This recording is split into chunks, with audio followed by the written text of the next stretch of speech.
So why vote? So for our friends that are not yet convinced about voting or that need a little bit of motivation about stepping up to vote, I want to present to you all with a couple of statistics.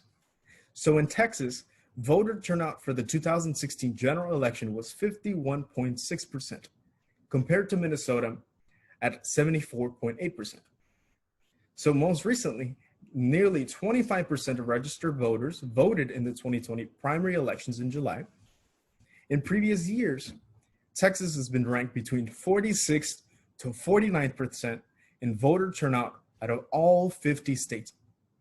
Now, I want to talk about all these three different statistics and essentially give you a general perspective as to why this is important.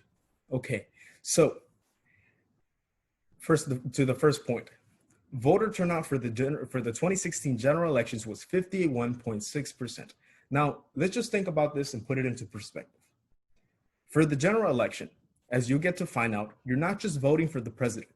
You're voting for Texas senators, you're voting for Texas representatives, you're voting for Texas state senators, state representatives, you're also voting for other positions.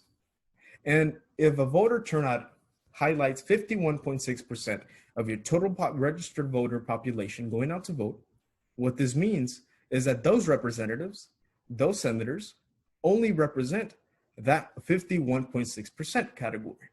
Now, they may not necessarily only represent that, but at least 51.6% made a decision for the other percentage that did not vote.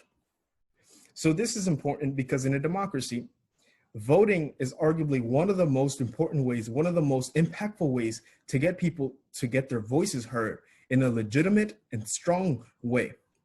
So compared to Minnesota at 74.8%, even though Minnesota did not have a voter turnout of 100%, Minnesota was the highest had the highest voter turnout rate in 2016, and it meant that if anything, compared to all other states, the government of Minnesota and every single decision made as a result of that was more representative and more in line of what the people meant.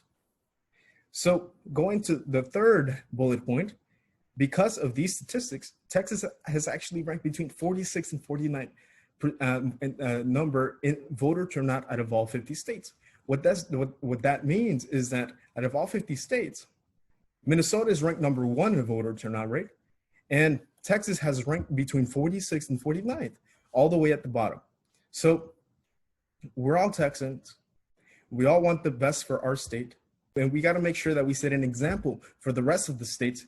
And instead of being recognized as one of the worst states with voter turnout rate, we can actually do something about that and become one of the highest voter turnout rates and set an example and set a precedent for the remainder of the states in the country.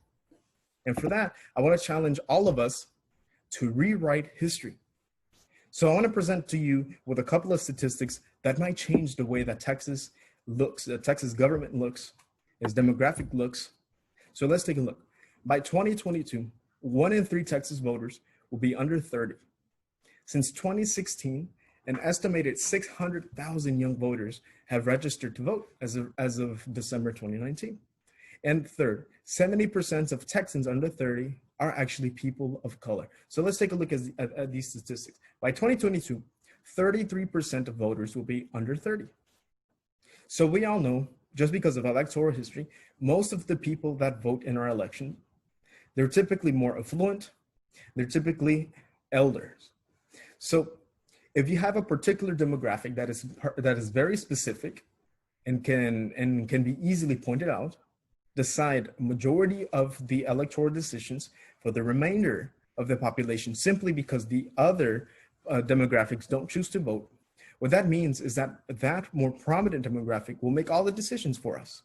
So by 2022, 33% of Texas voters, if they all hypothetically go out to vote, 33% of Texas voters under 30, if they all hypothetically go on to vote, that would set a precedent and establish new ground rules for the prominent demographics that are currently voting for the rest of us. So if 33% if this particular demographic of 33% of voters go out to vote, they'll definitely be a part of rewriting history. and making sure that the government that we elect is more representative and a direct and has a, a more direct impact and consequence to those demographics that don't typically look like those that are already voting. Now, I want to highlight the third bullet point. 70% of Texans under 30 are people of color.